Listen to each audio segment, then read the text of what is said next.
Claro, por supuesto que sí.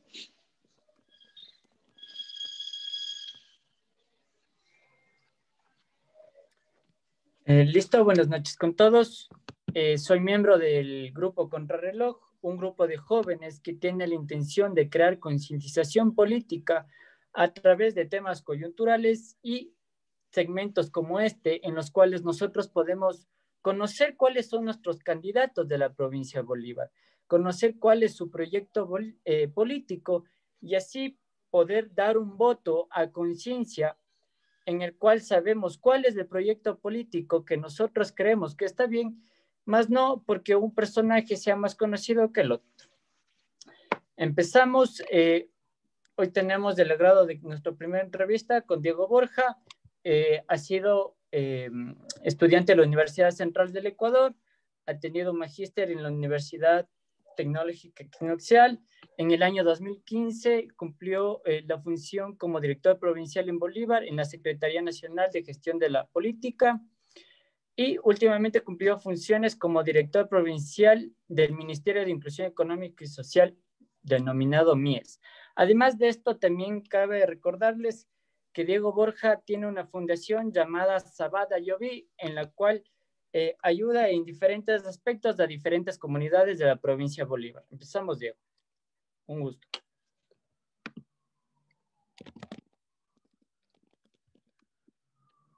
Adelante, Diego.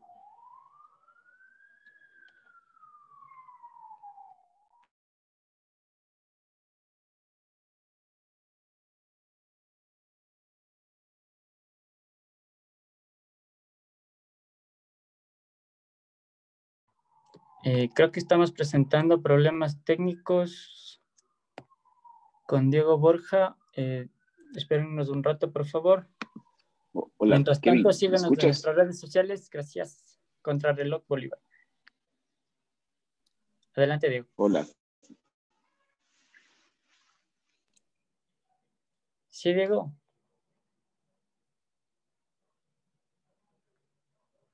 Diego nos sale apagada.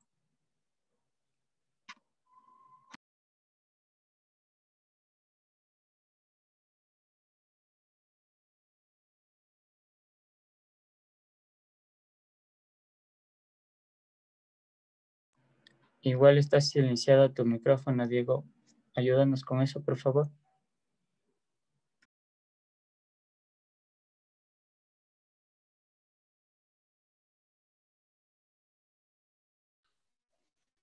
Kevin, ¿estás ahí?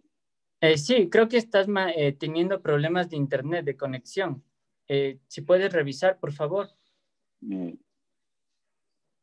Este momento lo revisé, pero ya parece que se restableció. No sé si está mejor. Si me escuchas perfectamente, yo sí te escucho. Sí, ahorita sí ya está perfecto todo. Adelante. Bueno, no te escuché el intro, estimado Kevin, pero agradecerte mucho por este espacio, agradecer a todo el equipo de Contrarreloj por permitirnos dialogar y conversar a través de ti, a través de este espacio digital con toda la provincia de Bolívar y no solo con la provincia, sino con todo el país que nos mira a través de este medio. Así que el abrazo cordial y estamos dispuestos para conversar, dialogar sobre los diferentes aconteceres políticos, nacionales, locales, por supuesto, que es lo que nos interesa, y de una u otra manera orientar a la ciudadanía, que es lo que justamente provocan este tipo de nexos comunicacionales. Sí, creo que ese es el objetivo de esta agrupación. Sin más, nada más que decir, empezamos con el tema de que, ya que tiene el conocimiento general la población bolivarense, de que mantienes una fundación, ¿por qué tomaste la decisión de lanzarte para candidato a asambleísta? Sino más bien tranquilamente podías ayudar desde la fundación o desde diferentes ejes, más no desde la asamblea. Bueno, Kevin, te comento que la fundación no la hemos creado recientemente. Nuestra fundación ya tiene prácticamente cerca de 13 años de vida como grupo, como organización y cerca de 5 años como un ente ya jurídico, ya como fundación netamente. Hemos venido cumpliendo una actividad social a lo largo y ancho de toda nuestra provincia de Bolívar. Hemos logrado gestar acciones importantes de coyuntura con otros niveles importantes dentro del país, como la Fundación Carla Morales, la Fundación Cecilia Rivadeneira, con actores fundamentales, como es el futbolista Jaime Llobí. Y si tú me preguntas por qué razón he decidido tomar la posta dentro del ámbito político, donde que nos permita ya prácticamente adentrarnos como candidato, pues créeme que hay muchas cosas que se pueden hacer a través de la Asamblea Nacional. Creo que el hombre, el ser humano, cumple propósitos dentro de su vida y uno de nuestros propósitos así lo hemos hecho a través de la acción social dentro de la fundación, dentro de la institucionalidad también nos permitió también trabajar en función de la provincia a través del MIES, como es de conocimiento público, y pues ahora en conjunto con el grupo que nos está apoyando, con las organizaciones políticas que nos están apadrinando y por supuesto con la familia, hemos tomado esta decisión de participar en este proceso político como candidatos a la Asamblea Nacional en el 2021. Es un nuevo momento, es un nuevo reto que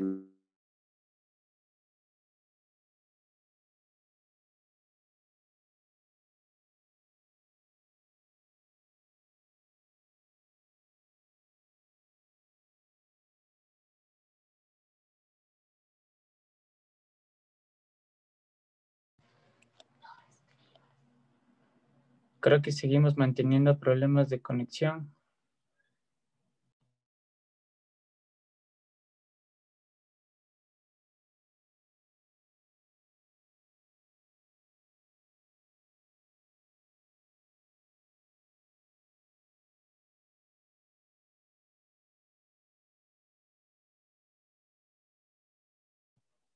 Eh, Creo que seguimos con problemas de conexión, Diego, porque me está saliendo muy congelado en la esta.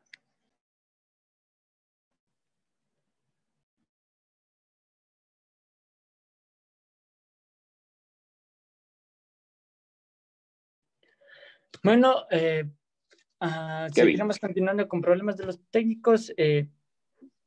Como Kevin, en este especie de momento te cuña, escucho a vamos la a decirles perfección. que, adelante, digo, sí, está arreglado el Sí, tema. sí, sí, ya cambié de red. Ojalá que de esa manera ya podamos poder conversar de una manera ya más efectiva. No sé si me escuchas Sí, ahí a la perfección. ahora sí está perfecto. Ajá. Entonces, Kevin, no Me sé, hablabas del tema de que esto nace de la fundación, ya 13 años de vida y que has estado en diferentes instituciones, pero ¿cuándo nació esta idea de participar como candidato? ¿Y por qué? ¿Por qué te surgió la idea de que sí, quiero llegar a la asamblea y quiero representar a la provincia? mira, para mí sería falso decirte, no, la gente me pidió, la ciudadanía me ha pedido que seamos candidatos y vamos como salvadores o como mesías a la Asamblea Nacional a transformar nuestra provincia de Bolívar. En lo absoluto, Kevin, creo que el ser humano vive etapas. Una etapa de mi vida ya lo hemos vivido como profesional. Gracias a Dios nos hemos formado, nos hemos preparado, gracias a mis padres, por supuesto. Otra etapa de mi vida lo he desarrollado dentro del ámbito social con la fundación como tal y ahora pues quiero cumplir otra etapa de nuestra vida ya dentro del ámbito político que nos permita a través de la Asamblea Nacional ir generando acciones propositivas para cada uno de los ciudadanos, para cada uno de los bolivarenses. Sabemos perfectamente que el asambleísta tiene dos funciones fundamentales, el legislar, el fiscalizar y dentro de ese tema, pues nos estamos preparando arduamente con nuestro equipo de trabajo, cumpliendo jornadas fuertes de diálogos políticos en todos los rincones de la provincia de Bolívar. Y la mayor motivación que nos ha gestado para poder participar es justamente que necesitamos transformar a nuestra provincia desde la Asamblea Nacional con una verdadera representatividad, con una verdadera forma de hacer política, cambiar la vieja política como nos venían acostumbrando otros actores dentro de nuestra provincia y a nivel nacional. Ahora queremos demostrar que dentro de la Asamblea Nacional se honestamente, con transparencia, con honradez y por supuesto con una eficacia que es lo que están esperando todos los bolivarenses. Claro, pero vemos el tema de la asamblea en el cual si se le pregunta a cualquier persona, a cualquier ciudadano ecuatoriano, bolivarense, si se le pregunta sobre la asamblea, se le pregunta sobre la política, no le gusta, relaciona la política con corrupción, relaciona la política con robo. Entonces, empezando a hablar sobre tu proyecto político, ¿cómo piensas tú tratar de luchar contra la corrupción política que existe en la Asamblea, porque sabemos muy bien que hay una falta de legitimidad en la Asamblea. Nadie cree en la Asamblea. Entonces, ¿cómo empezar desde la Asamblea a tratar de romper o combatir esta corrupción política? Bueno, como tú lo has dicho, prácticamente solo es el 2% de la población en general que cree o tiene legitimidad la Asamblea Nacional. Lastimosamente, ese tipo de escenario en el cual cada uno de los asambleístas dentro del Parlamento Nacional, pues se han ganado, ha sido producto de las circunstancias coyunturales que hemos vivido en los últimos meses, diría yo, pero también en los últimos años, donde que los actos de corrupción se han ventilado de una manera desastrosa, de una manera que a cada uno de los ecuatorianos pues nos ha generado mucha vergüenza internacional, incluso ante los medios, no solo locales, sino internacionales, pues hemos sido parte de una connotación política como uno de los países más corruptos, como tú lo has dicho, o sea, ir a un escenario, a una institución que está desprestigiada, que no tiene credibilidad, que no tiene legitimidad y que prácticamente solo el 2% de los ecuatorianos creen en esta institución. Por supuesto, es un reto fuerte, es un tema delicado. Muchos dicen, si vas a la asamblea es para quemarte, vas a trabajar 4 años, te quemas y nunca vas a volver a poder participar dentro del escenario político como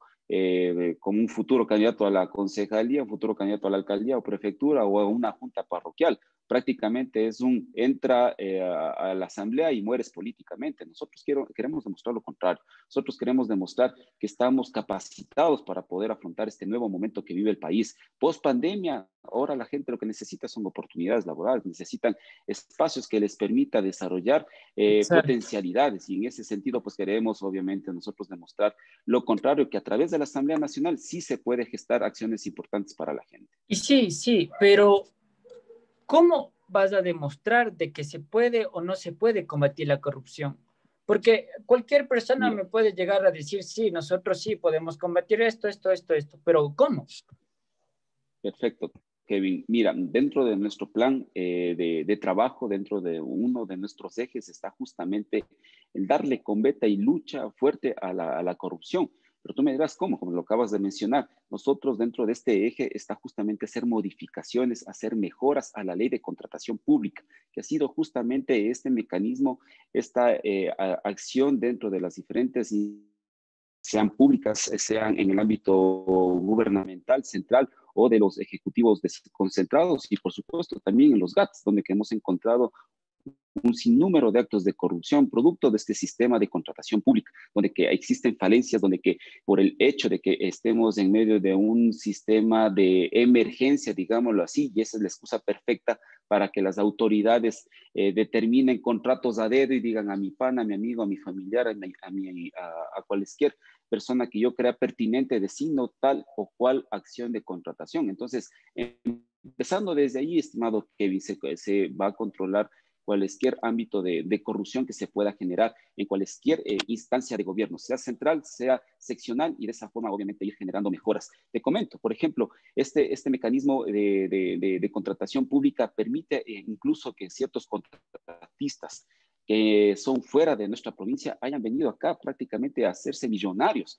Prácticamente eso ha generado que estos huecos legales den prioridades a grandes monopolios de dinero empresariales que prácticamente nuestros contratistas se han visto desprotegidos o se han visto desplazados de poder participar dentro de algunos contratos dentro de las diferentes instancias de gobierno como las alcaldías o las prefecturas. Entonces, la misma ley te permite que cuando tú vas y contratas en la provincia de Bolívar una obra tal o cual que se esté ejecutando dentro de nuestro territorio, la misma ley pues te determina que un 30%, solo el 30% tú puedes utilizar dentro del capital de mano de obra local como tal. Imagínate, entonces eso quiere decir, si una persona gana un concurso, gana una obra, pues la misma empresa, la misma ley le permite que solo el 30% va a utilizar en el tema de la mano de obra local, en el tema de lo que corresponde a ferreterías, en el tema de lo que corresponde a insumos. Entonces, ese tipo de cosas se deben cambiar, se deben obviamente mejorar para evitar que justamente en nuestro sistema, personas dentro del ámbito local que se dedican a estos espacios laborales, pues se vean desprotegidos y se vean perjudicados. Entonces, dentro de nuestro plan de gobierno está justamente hacer estas mejoras a la ley de contratación pública, donde que hemos visto muchas falencias, hemos visto muchas circunstancias que lastimosamente han dejado de qué hablar, no solo aquí en la provincia de Bolívar, sino a nivel nacional. Y sí, pero también el tema de la asamblea tiene un gran problema, el cual es la repartición de instituciones públicas, que si bien en estos momentos la fiscalía está investigando y aún no determina, ¿cómo podemos combatir este tipo de cosas de que llegue un asambleísta y te diga, ¿sabes qué? Necesito que me apruebes tal ley con la idea de que yo te dé tal institución. ¿Cómo combatimos eso? Mira, creo que los actos de los asambleístas tienen que ser sumamente transparentes. Ahora tenemos medios informáticos, digitales, radiales, comunicacionales, televisivos, que cualquier tipo de actitud dentro del Parlamento Nacional, pues siempre va a ser ventilado en los diferentes medios. Entonces es imposible de que un asambleísta piense de que en este momento, tras la puerta, tras bastidores, pues yo organice una acción coyuntural con determinado ministro y por taparle al ministro, pues obviamente yo tomé una decisión de salvarle de un juicio político. Entonces, primero, transparencia en la forma de hacer política, transparencia en nuestros actos como asambleístas para evitar justamente estas componendas internas que se llegan a gestar dentro de la Asamblea Nacional, porque ahora es de conocimiento público cómo los asambleístas pues han vendido su conciencia con la finalidad de tapar actos irregulares en determinados ministros. Bueno, yo, Diego Borja, en este momento asambleísta, pues con tal de tener un espacio en mi provincia de Bolívar, pues voto a favor o voto en contra, pero dame el ministerio tal, dame tal obra o dame tal contrato, pues eso no se puede permitir.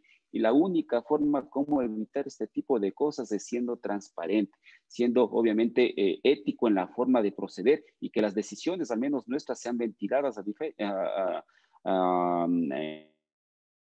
en todos los medios como digital. Vamos a votar en contra o a favor de tal pronunciamiento de ley o en contra o a favor de tal juicio político y de esa forma pues pidamos opinión. Claro, sí, se entiende tu postura. Bueno, Cada uno de los ciudadanos y de continuando esa forma, con repito. la entrevista, no sé si sigues teniendo problemas técnicos, creo que de nuevo. Vamos con el tema de la educación. Según datos del INEC, nos demuestra que Guaranda es el cantón con mayor cobertura de educación pública. Nos demuestra que el 92% es de educación pública en Guaranda. Podemos diferir que también es en la provincia de Bolívar. Entonces, bajo este preámbulo, ¿crees que la educación pública, a más de que de nuestra provincia, nacionalmente es buena? Yo pienso que siempre los sistemas educativos tienen que estar en mejora continua y eso va a permitir que tengamos una educación de calidad. Lastimosamente, los servicios educativos, digámoslo así, como infraestructura, lo que son servicios incluso de redes, creo que nos hace falta mucho por construir, nos hace falta mucho por mejorar.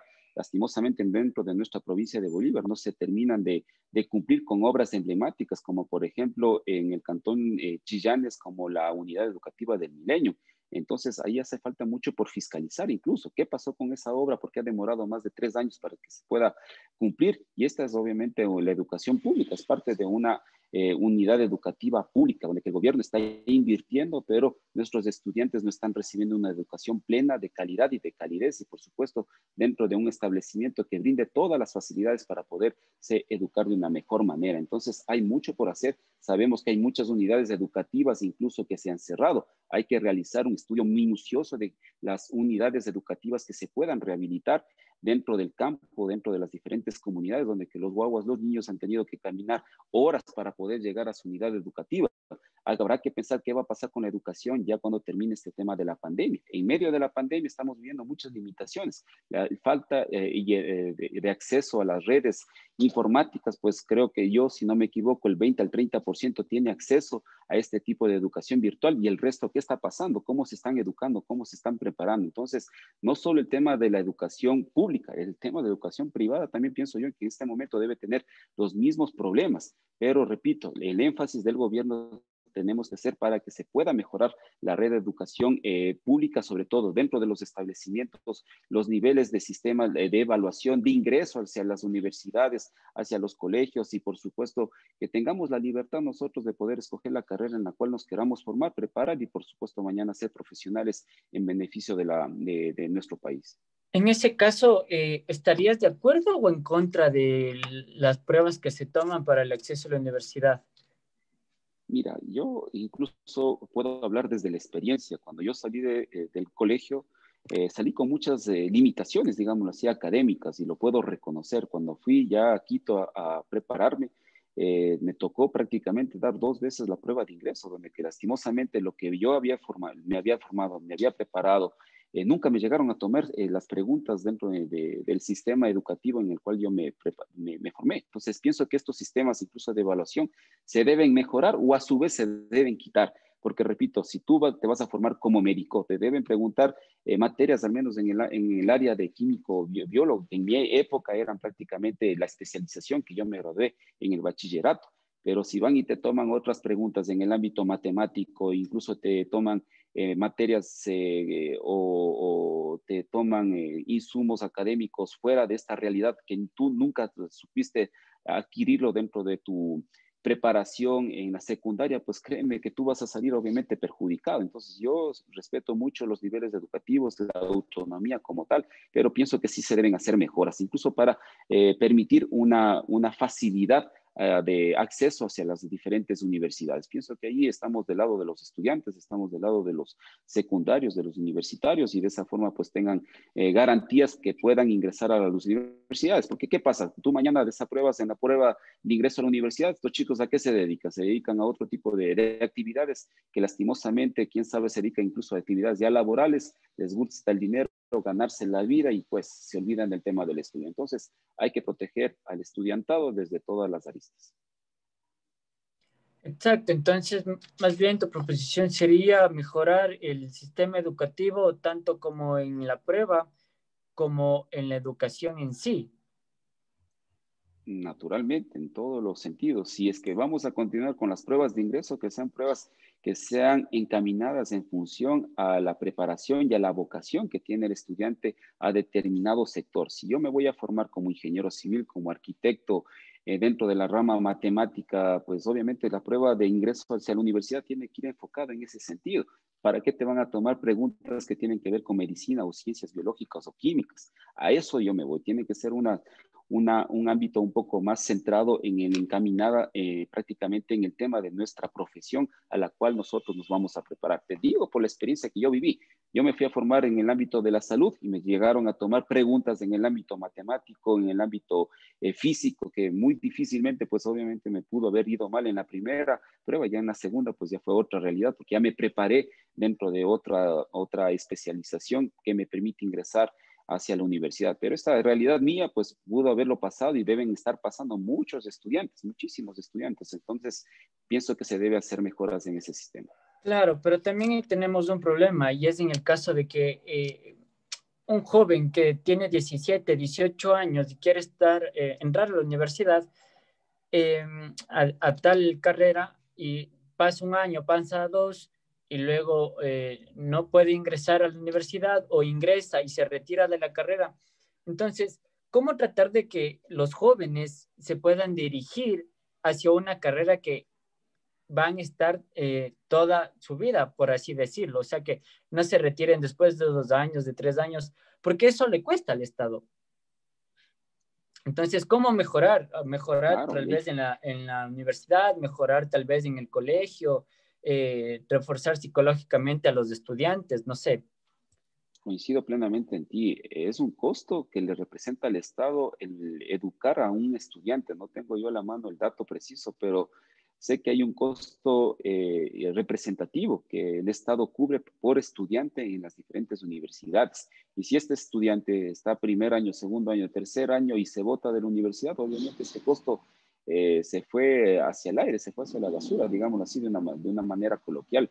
Y ¿de qué manera podemos controlar? ¿De qué manera nosotros podemos orientar? Pues justamente con una orientación vocacional que hay que hacerlo desde la etapa de la secundaria, donde desde que cuarto curso, quinto curso, que era en nuestra época, ahora hay otros niveles educativos que ya se lo estandariza de diferente manera, pues se vaya preparando el estudiante, donde que ya vayamos viendo ciertas fortalezas y de igual manera las debilidades que pueden tener y de esa manera encaminar a los estudiantes para que cuando lleguen a la prueba de ingreso pues sepan perfectamente qué es lo que quieren estudiar y de esa manera prepararse de igual manera. Entonces, pienso que la formación vocacional es fundamental dentro de los procesos educativos.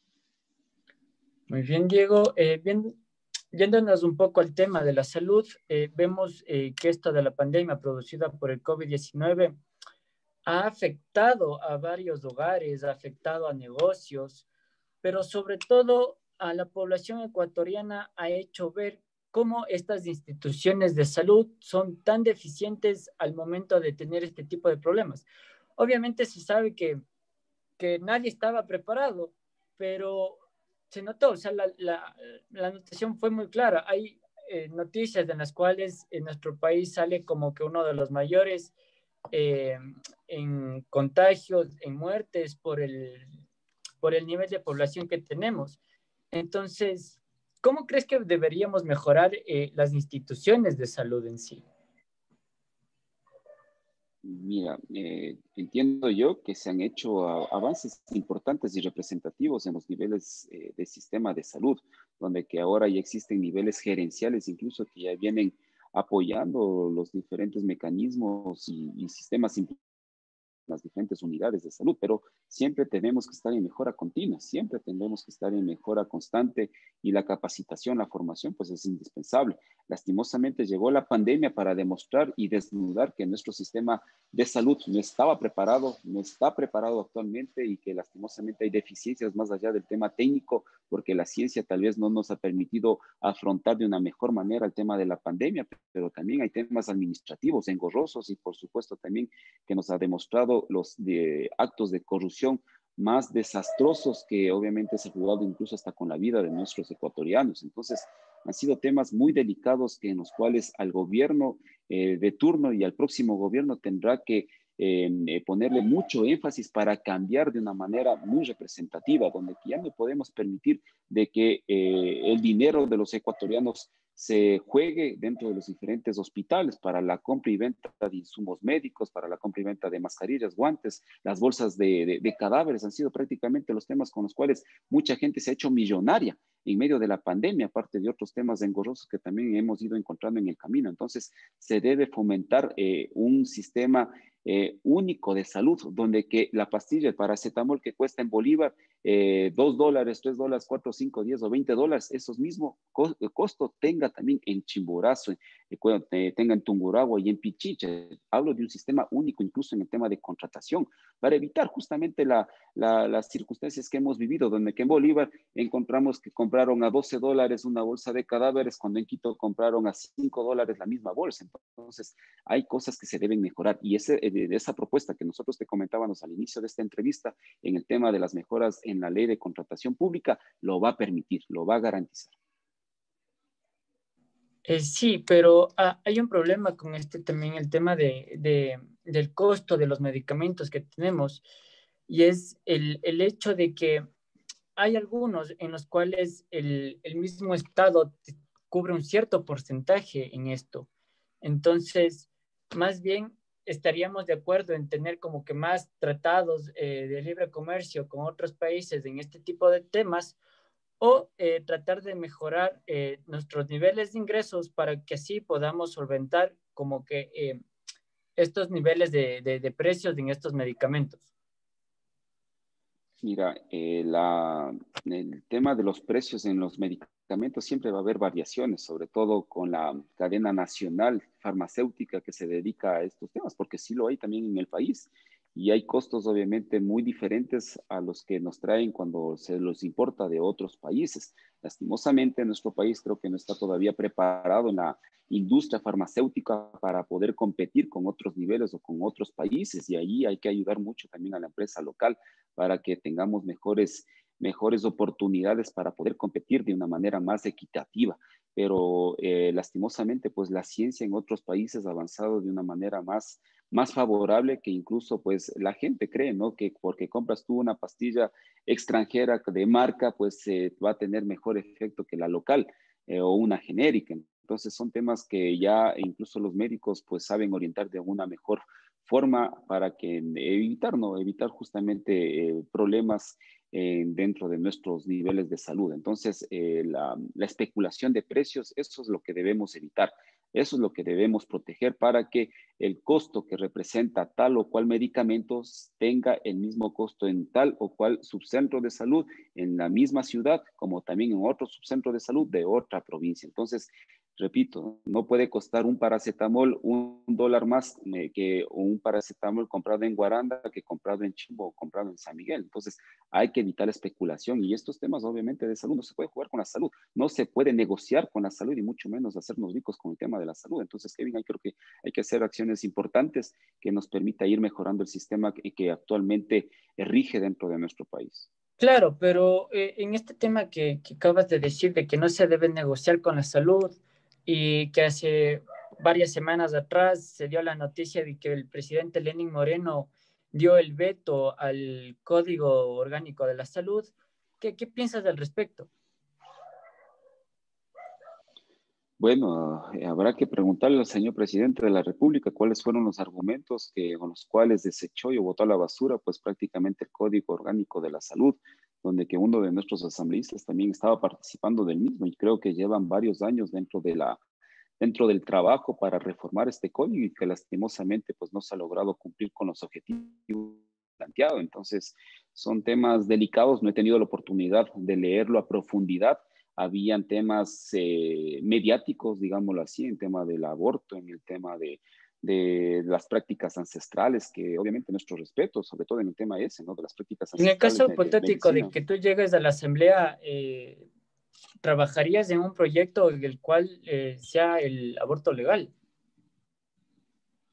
En el aborto, mira, son temas muy, muy, muy complejos, son temas muy delicados, créeme que toparlo y hablarlo muy diáfanamente, donde que diga estoy a favor o estoy en contra, creo que sería un tema irresponsable de mi parte si no tengo los insumos pertinentes que nos permitan defender una tesis en ese sentido. Me tendría que orientar de la mejor manera para incluso no emitir un comentario que pueda generar discordia dentro de la sociedad. Vivimos en una sociedad incluso que podría decirlo yo muy moralista, donde que estos temas pues obviamente podían desencadenar roces con otro tipo con otros sectores, ¿no? Entonces, también estoy de acuerdo que hay que defender la vida, estoy muy de acuerdo que hay que defender la vida, hay que defender, por supuesto, al recién nacido y pues, pero también hay otros temas que hay que valorarlos, hay que analizarlos, las violaciones como tal y niños no deseados, entre comillas, ¿no? Entre comillas. Entonces, son temas muy delicados de mi parte, habrá que analizarlo de una manera muy minuciosa, con toda la responsabilidad del caso para poder emitir un comentario a favor o en contra, que permita obviamente orientar a la ciudadanía de una mejor manera. Bueno, gracias por tu parte sobre esa pregunta. Continuando con los demás temas, empezamos con lo de economía. Igual, como se ha sabido, la anterior semana, perdón, sobre el acuerdo ya con el FMI, en el caso de que ya nos abonaron cierta cantidad de dinero y esta se había usado para el pago de los servidores públicos, ¿estás de acuerdo con cómo se ha hecho el préstamo del FMI, con las condiciones que se han hecho, con que la gente ha realizado los diferentes disturbios en relación a esto? Vemos que hoy estamos en octubre, en que el año anterior tuvimos unas manifestaciones muy severas en cuanto a Quito. Entonces, queremos saber cuál es tu opinión al respecto de esto. ¿Crees que está bien tener un acuerdo con el FMI? Mira, los organismos internacionales que de una u otra manera inyectan recursos a gobiernos como el de Ecuador, tienen, por supuesto, sus condiciones para poder agilitar los desembolsos que así se gestan dentro de este tipo de acuerdos. Lastimosamente, dentro de esas condiciones se afectan también a ciertos intereses y se han afectado a muchas personas, como tú lo acabas de mencionar. El pasado octubre vivimos un tema sumamente delicado, sumamente fuerte con las manifestaciones en contra de la alza de los combustibles y por supuesto mucha gente que se ha quedado también sin sus empleos, puesto que una de las condiciones para la entrega de estos recursos por parte del FMI fue justamente bajar el nivel de servidores públicos, entonces en lo cual nosotros no podemos estar de acuerdo en lo absoluto, al contrario, hay que fortalecer el sistema del servicio público, devolverle y garantizar derechos laborales a nuestra gente. En medio de la pandemia se han perdido muchos derechos laborales y producto también incluso de estos acuerdos. Entonces, ¿qué pienso yo? Que se deben llegar a análisis a profundidad para evitar que los ecuatorianos, la gente de clase media, la gente pobre, pues sea la más perjudicada. Entonces, pienso yo que se debería analizar dentro del próximo gobierno de una manera más a profundidad, donde que los derechos sobre todo de la gente nos lleguen a perjudicar. No podemos topar temas delicados como los combustibles, como la gasolina, como el tema del empleo, que prácticamente ha sido uno de los condicionantes que en este momento ha permitido que el Fondo Internacional pues gire recursos hacia nuestro país, pero no con ese condicionamiento pues vamos a perjudicar a sectores importantes dentro de nuestro país. Así que de mi parte, total rechazo a ese tipo de medidas en las cuales se ha perjudicado a muchos ecuatorianos. Si no me equivoco, incluso el último indicador de desempleo en el país aborda que existió más de 1 millón de desempleos en medio de la pandemia. Entonces, imagínate, es un tema súper delicado, un tema sumamente desastroso y que hay que corregirlo. Sí, en ese lado sí, pero ¿cómo podrías tú impulsar leyes en las cuales, no sé, tal vez puede favorecer a microemprendedores o a empresas gigantes que tenemos en el país? ¿Cómo podríamos hacer esto? ¿Cómo podríamos darles mayor acceso a créditos? ¿O cómo a alguien que tiene un emprendimiento poder darle un mayor acceso a un crédito y pueda resolver este tema, pues, de ponerse un negocio? Mira, si alguien ha salido beneficiado en medio de la pandemia, justamente ha sido la banca, ha sido justamente los diferentes cooperativas o las tarjetas de crédito, donde que a costillas de la pandemia nos dijeron les vamos a dar 2 meses de gracia para que puedan pagar posteriormente el tema de sus cuotas y pues después nos encontramos con unas cuentas las cuentas graciosas en las cuales encontramos que nos han aumentado tanto el interés como también el capital que teníamos como deuda.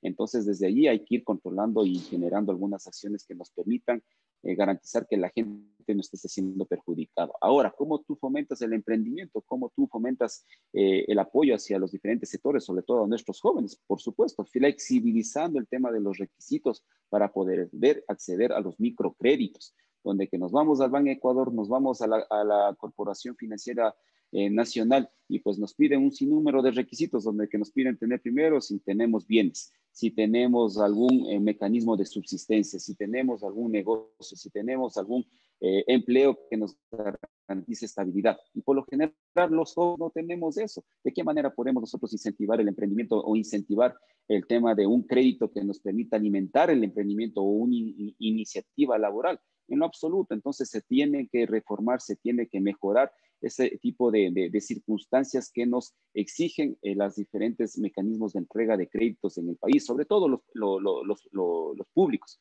como el Banco Ecuador o la CFN. Imagínate, la CFN te pide para entregarte un crédito de $500,000 que tú tienes que tener en recursos, sean en bienes como tal, cerca de $300,000. ¿Quién va a tenerlo eso? Con terrenos o con carros o con autos o con diversos bienes inmuebles. Y es imposible para un joven emprendedor que recién está empezando, es imposible poder acceder a uno de esos créditos. Entonces, desde ahí tenemos que partir con cambios dentro de la normativa para que pueda haber una mejor flexibilidad para poder acceder a estos créditos. Totalmente de acuerdo, pero estamos hablando sobre la provincia de Bolívar ahora. Sí, bueno, perdón, nos vamos a enfocar sobre la provincia de Bolívar. Y vemos que el turismo en la provincia de Bolívar no es mucho, no se llega tanto. Y creo que debería ser mucho más porque somos una de las provincias de las cuales tiene costa y sierra, por así decirlo. Entonces, además de que tenemos emprendimientos como el Salinerito y este tipo de cosas, pero que aún no se ha llegado a un nivel de que la provincia sea reconocida en temas turísticos. ¿Cómo tú podrías mejorar como la imagen de Bolívar? Mira, pienso yo que primero deberíamos patentar una imagen como provincia de Bolívar que nos permita vendernos no solo al país, sino vendernos al mundo entero.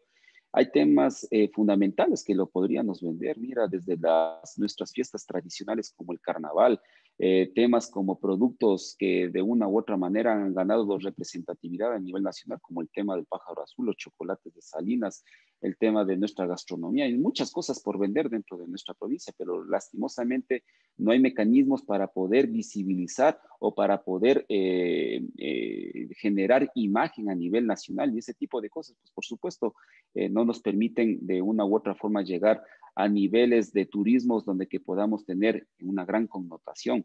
Y no solo hay que pensar en el turismo a gran escala, hay que pensar también en el turismo comunitario.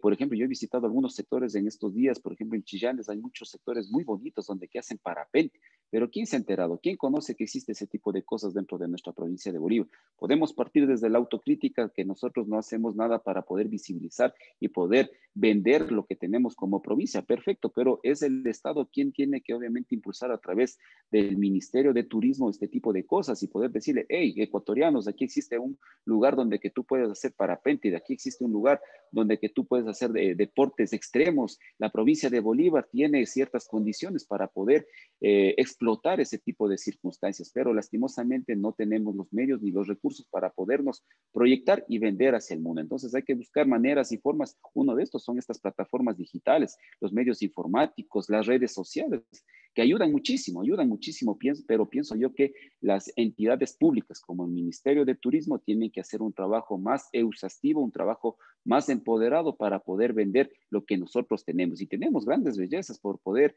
mostrar al mundo entero, pero lastimosamente no lo hemos podido hacer de una manera efectiva. Bueno, tratando ya de concluir la entrevista, vamos a ver si tenemos preguntas de personas con respecto a las publicidades que hemos hecho, en la cual tenemos una, en la cual nos pregunta, bueno, te pregunta, si el sueldo de un asambleísta fuera un porcentaje menos al básico, ¿seguiría postulándose como candidato? Esto quiere decir que si recibirías menos que el básico, trabajarías como candidato en la asamblea, perdón.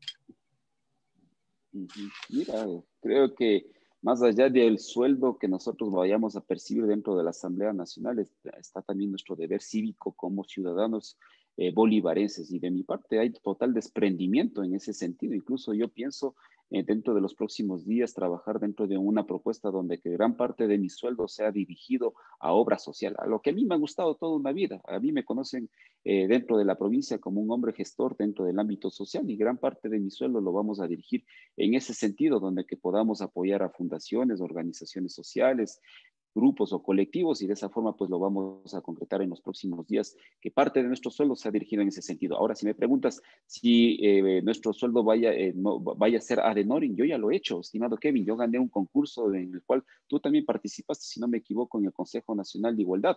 Yo he venido trabajando cerca de 4 años generando políticas públicas en función de garantizar los derechos para hombres y para mujeres y también grupos alternativos. Entonces, mira, nadie me ha pagado un solo dólar en ese sentido. Trabajé ad honorem cerca de 4 años. Puse la renuncia hace pocos días para afrontar este proceso político que se avecina y pues si me tocaría hacerlo de la misma manera en la Asamblea, ten por seguro que no va a haber total desprendimiento en ese sentido de nuestra parte. Bueno, continuando con las preguntas, ¿qué proyectos tiene pensados para asegurar que la educación y salud digna llegue a zonas vulnerables?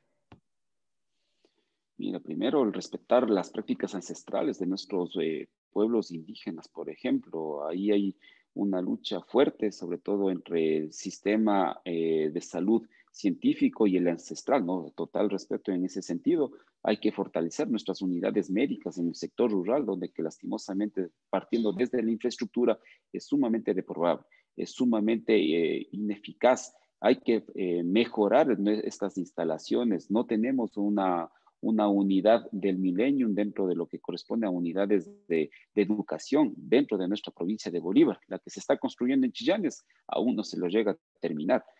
No tenemos CDIs emblemáticos, no tenemos unidades que permitan obviamente garantizar una atención plena a los diferentes grupos vulnerables. Entonces, de nuestra parte, pues habrá toda la presión del caso a los diferentes ministros de las diferentes carteras de Estado. Ya lo hemos hecho, estimado Kevin, cuando estuvimos en el MIES, pues presionamos a la ministra de ese entonces, Berenice Cordero, para que nos apoye y duplicar prácticamente la inversión social dentro de nuestra provincia de Bolívar. Nosotros asumimos el MIES con $4 millones y lo dejamos con más de $9 millones. Eso quiere decir que hubo gestión, que hubo trabajo, hubo presión, y así hay que presionar a las autoridades a nivel nacional para que justamente aterricen políticas públicas dentro de nuestra provincia. Hay que mejorar los sistemas de educación, hay que mejorar los sistemas de salud, y pues a nosotros nos tendrán como defensores dentro de esa lucha.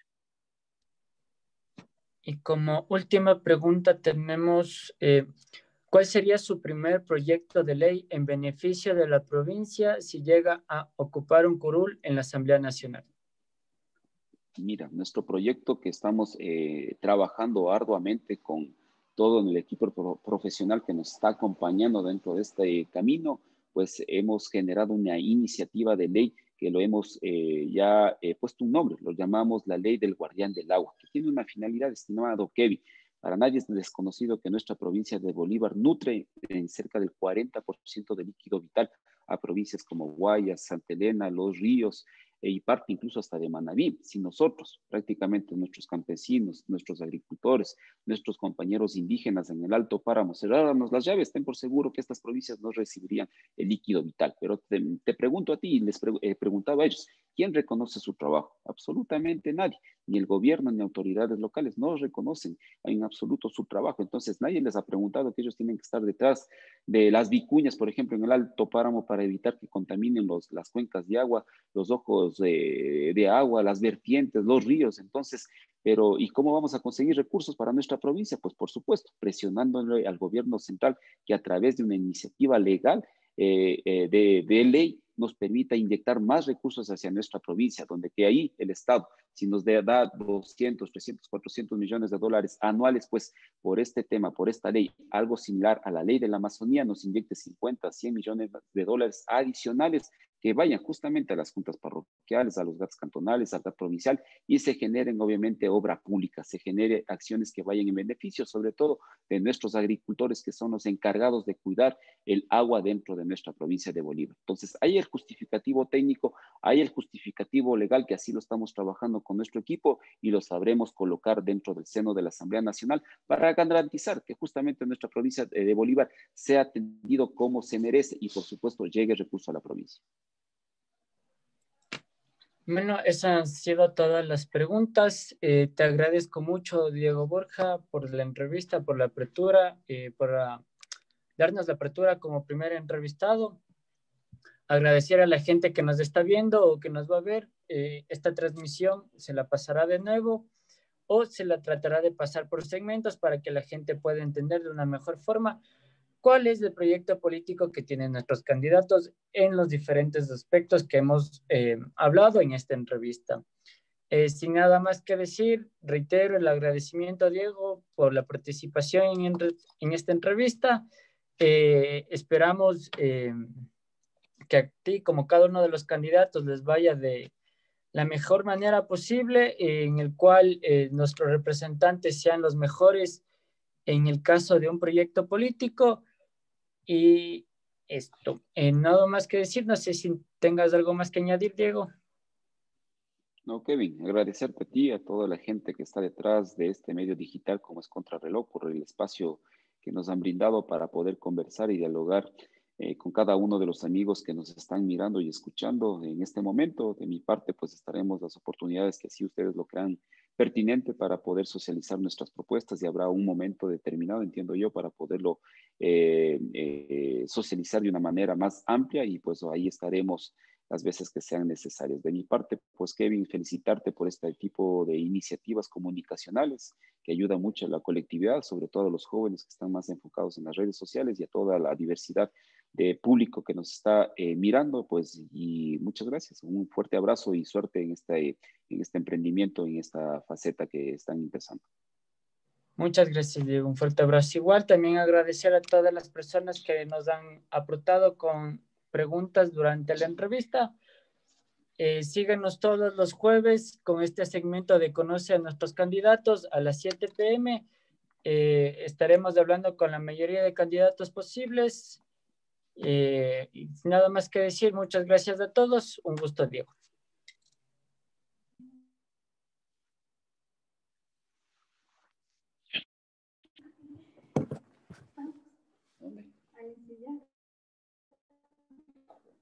Sí.